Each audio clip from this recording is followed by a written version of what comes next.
Nightly Musers, followers of the pod, faithful few and hopeful many. This is Anchor by Spotify. If you haven't heard about it, it's the easiest way to make a podcast.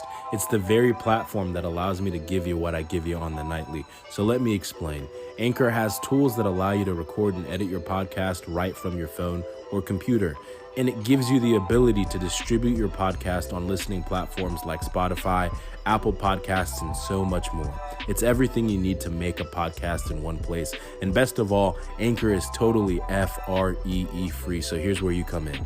Download the Anchor app or go to anchor.fm to get started. That is ANCHOR.fm to get started. Thank you very much. Peace.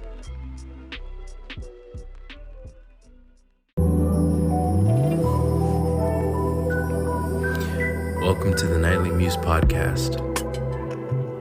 This is your host, Tinayeshe.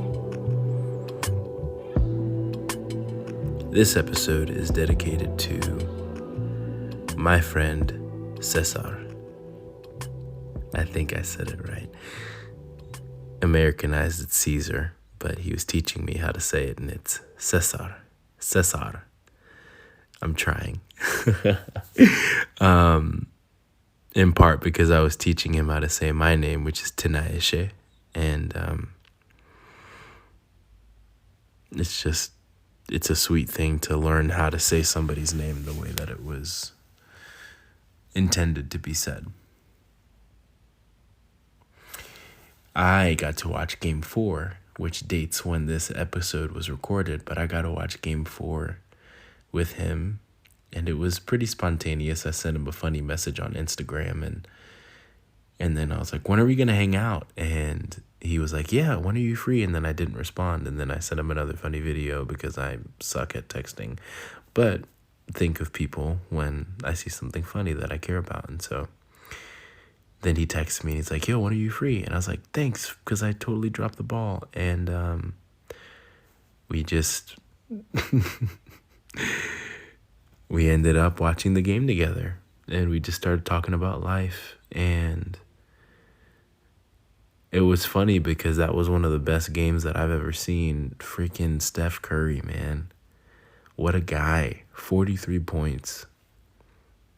I really hope they win this series because, man, he is having a career performance in the finals right now. And it's awesome as somebody who has watched him play since I was 6, really 4, right? 14 through 18, right? I was 4 when he was a freshman, I guess. So since my toddler years, I was getting to watch this guy do incredible things. And now I'm 23, getting to watch him. I shouldn't have had to think about that. It's late.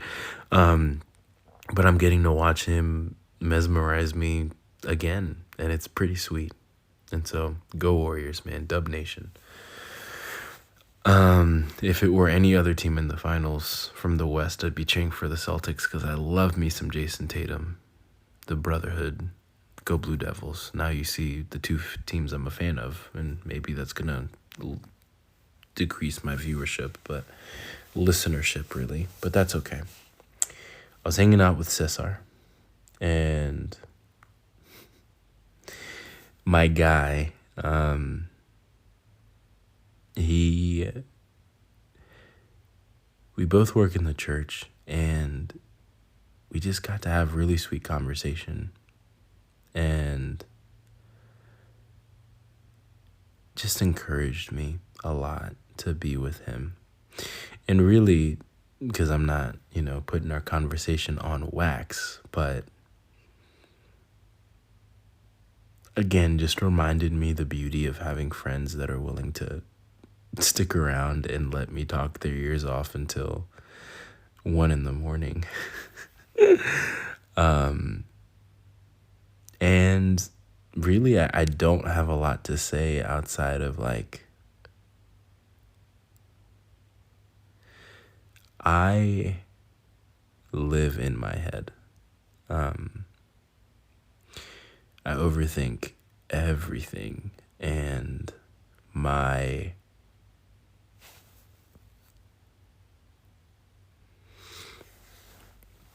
insecurities come out in interesting ways. And like I just said, in my looking for a home, I think I've always been looking for people to lean on because of the things I struggle with, i.e. pornography and feeling othered and displaced. You're constantly looking for pieces of community and like safety within friends. And God has really blessed me with people that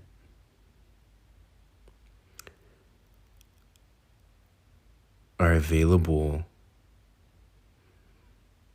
in the most necessary times and help you have conversations that grow you and inspire you and give you comfort and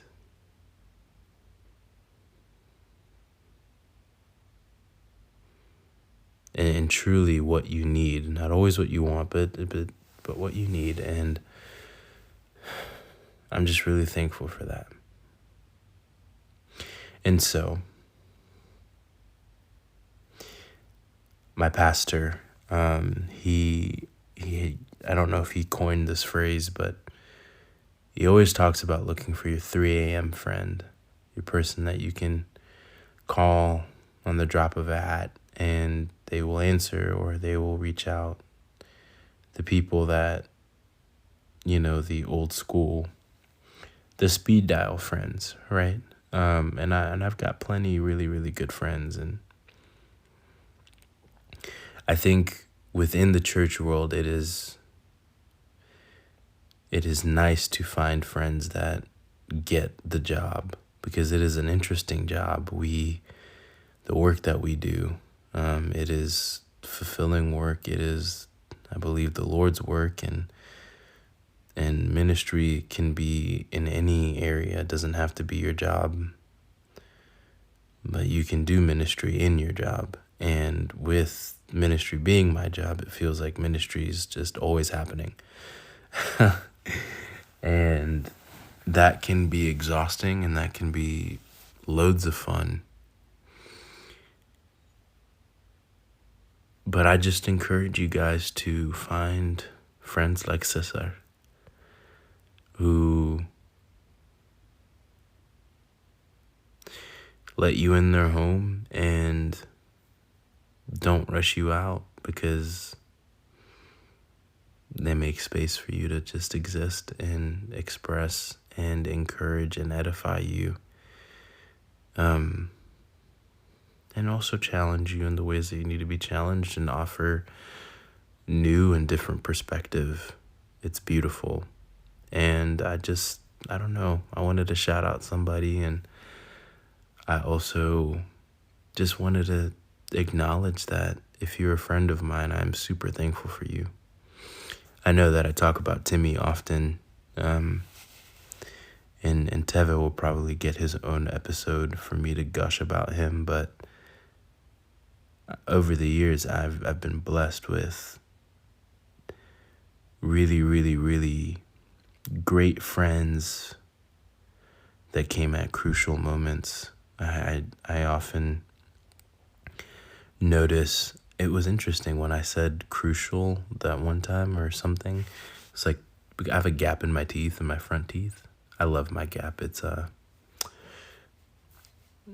of my favorite imperfections, but of myself. And it was just it. Anyway, I'm getting off track. There are times that I remember. It feels like every time I talk to my friend Trey on the phone, it's like such a necessary thing. Like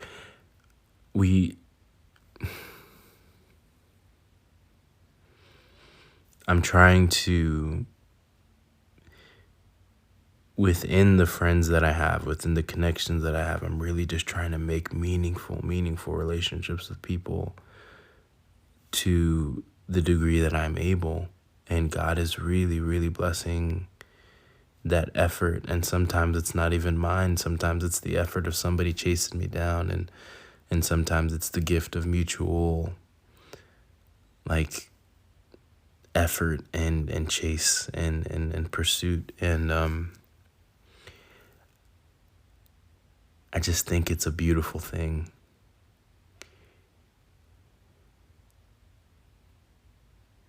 Not just for accountability's sake, not just for fun's sake or rallies late at night where we should both be asleep but we're just chatting the night away. No, like my favorite memory with my friend, he played with me at the worship night that I've referenced, and after that we went to Waffle House, and I got to know him deeper than we had. One of the most deepest, just long night. Like, we stayed up so late talking, and it was such a sweet time. And Cesar, I am so thankful for you, and I love you, and now the whole world knows. He was laughing at me because I said, he asked me a very simple question, and I gave him like a 10-minute response for something that I could have answered in like 3 words. And I was like, I do a podcast and it's every night. And he's like, how do you have something to talk about? And I was like, you literally just heard me give you a speech when you asked me what this was. And it was just really funny. I give the unabridged version to pretty much everything, and that makes it great for a podcast because it means that I've got a lot of content ideas that I can make something out of nothing from, but maybe not the greatest conversational trait because I go on tangents and I can get distracted and I'm long-winded. And so in the spirit of brevity, we're just over 11 minutes. Well, we're just under 12 minutes, but we're going to cross that threshold. I love you guys, and I encourage you to find some friends like Cesar. I'm trying to say it with the R, the Cesar. I think I hit it that time. That was smooth. I always say, I took French in high school. French is a romantic language, but Spanish music is the most romantic language of music. Like, you could serenade me. I mean, La Vie en Rose is a great song, but to me, the Spanish guitar and just that, like, oh, it's a beautiful, like, I love the language of French is a romantic language, but the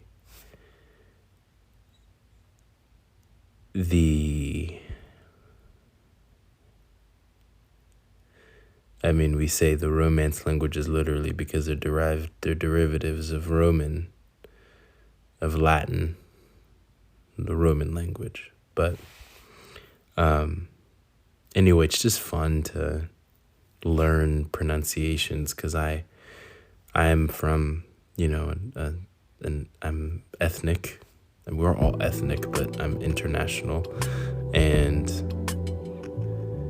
learning, pronunciation, intonation can change a word or a meaning. And so it's interesting as I learn people from other cultures and what their names are, and it's just fun. But anyway, closing words is that Spanish is a sexy language, in my opinion. And I think Spanish music is pretty crazy too, so. That's all I got, y'all. Y'all have a good night. Peace out.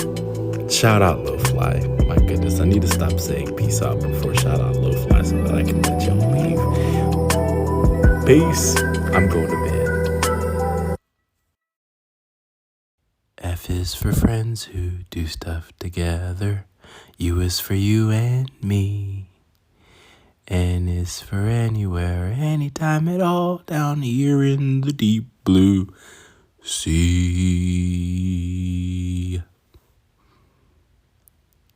Find you a friend.